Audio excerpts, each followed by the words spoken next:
आज 12 जनवरी और 12 जनवरी जो है एक ऐसे महान व्यक्ति के बारे में आपको मैं बताने जा रहा हूँ जिनकी जयंती मनाई जाती है 12 जनवरी को। अब वो महापुरुष जो है वो है स्वामी विवेकानंद। स्वामी विवेकानंद के बारे में आप लोगों ने सुना होगा, हर 12 जनवरी को आप स्कूल में सुनते भी हैं। लेकिन आज हम उन बातों के ऊपर फोकस करेंगे जो वाकई उन्होंने अपने जीवन काल में हमारे सामने किया। तो सबसे पहले बात करेंगे कि स्वामी विवेकानंद का जन्म कहाँ हुआ था। कोलकाता में हुआ था, 12 जनवरी को हुआ था 1863 में।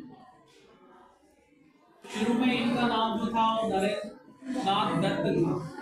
बाद में इनका नाम जो है स्वामी विवेकानंद हुआ।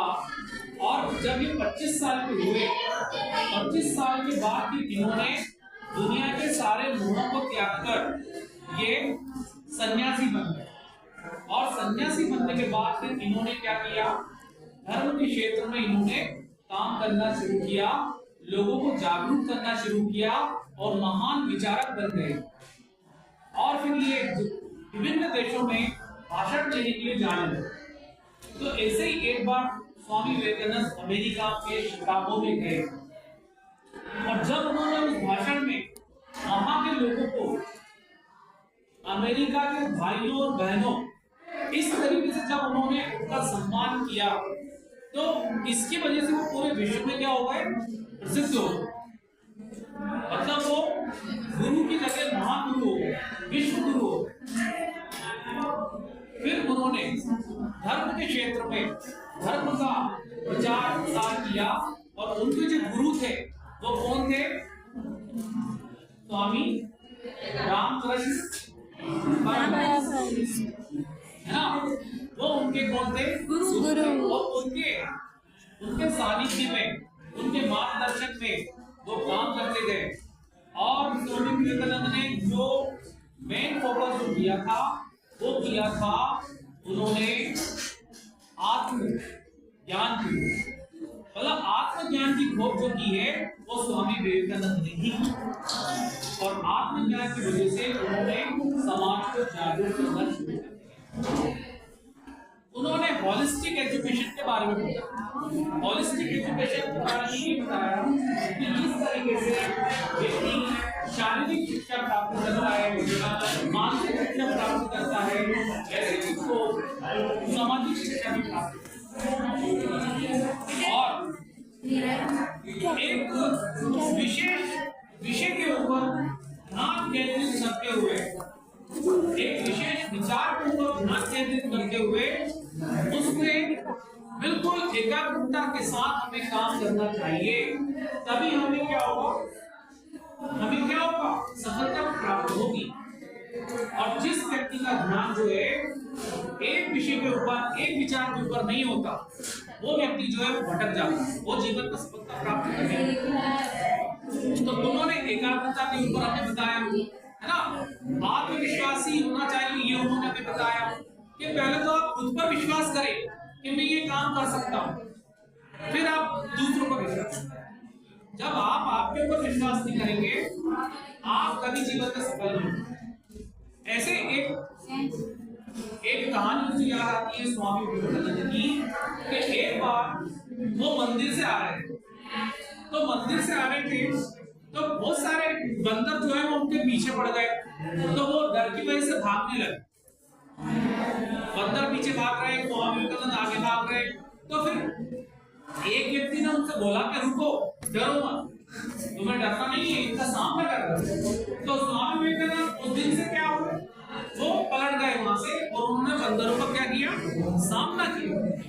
और जब से उन्होंने ठाना कि हमें कोई सी भी परेशानी आ जाए, कोई सी भी मुसीबत आ जाए, तो हमें उसे वहां से भागना नहीं है, उन मुसीबतों से हमें क्या करना है, उसका सामना करना है, उन मुसीबतों का सामना करना है। तभी आप जो है उस परिस्थिति से बाहर निकल पाओगे। और अगर आप भाग गए वहां से तो फिर वो मुसीबतें जो आपको परेशान कर देंगे। तो हमें कभी भी मुसीबतों से डरकर नहीं भागना है। कोई भी समस्या आ जाए उससे डरकर नहीं भागना है और निडरता के साथ हमें उसका सामना करना है। तो एक तो हमें ये पता चला, स्वामी विवेकानंद ने बताया कि हमें निडर होना चाहिए, डरना कभी नहीं चाहिए। उसके बाद एक बार फिर वो अमेरिका में भाषण दे रहे थे, तब उन्होंने बोला कि देखिए, आप यदि जीवन में कुछ करना चाहते हैं, कुछ भी आप करना चाहते हैं, कोई सा भी आपका लक्ष्य है, कुछ भी आपका गोल है, अगर आप उसको प्राप्त करना चाहते हैं, उसके बारे में आप सोचिए मत। उस लक्ष्य के बारे में आप सोचिए मत, उसको शुरू करें, जो भी काम आप करें। और जब आप उस काम को करना शुरू कर देंगे तो आपको धीरे धीरे ये एहसास होने लग जाएगा कि मैं सफलता प्राप्त करता जा रहा हूं। और अगर आप सोचने में ही समय बर्बाद करते रहेंगे तो वो जो है समय भी निकल जाएगा और आप जीवन में कभी कुछ कर नहीं पाएंगे। जो भी आप करना चाहते हैं तो उस काम को आप क्या करेंगे, करना शुरू करेंगे। बात समझ आ रही है? और हमारे स्वामी विवेकानंद इतने अच्छे इंसान थे कि वो मानवता के ऊपर ज्यादा उनका जो फोकस क्या इसके ऊपर मानवता, यानी कि हमें मानव सेवा ही सर्वोच्च धर्म उनका मानना कि हमें गरीबों की मदद करना चाहिए, मानव की सेवा करना चाहिए। क्योंकि यदि हम मानव की सेवा करेंगे, गरीबों की मदद करेंगे तो ही ईश्वर की सेवा होगी, उनका ऐसा मानना है। और उन्होंने अपने जीवन में बहुत अच्छे काम किए, बहुत सारे विद्यार्थियों को जागरूक किया, लोगों को जागरूक किया, समाज को जागरूक किया और इसलिए वो आज प्रसिद्ध हुए। और आज 12 जनवरी को उनकी जो है राष्ट्रीय युवा दिवस के रूप में हम उनकी जयंती को मनाते हैं। तो मैं यही चाहता हूँ विद्यार्थियों कि आप भी अपना ध्यान अपने लक्ष्य पे रखें, खूब अच्छा पढ़ाई करें, अच्छे मार्क्स लेकर आए और अपने जीवन में एक लक्ष्य बनाएं ताकि आप भी जीवन में सफल हो सकें। धन्यवाद।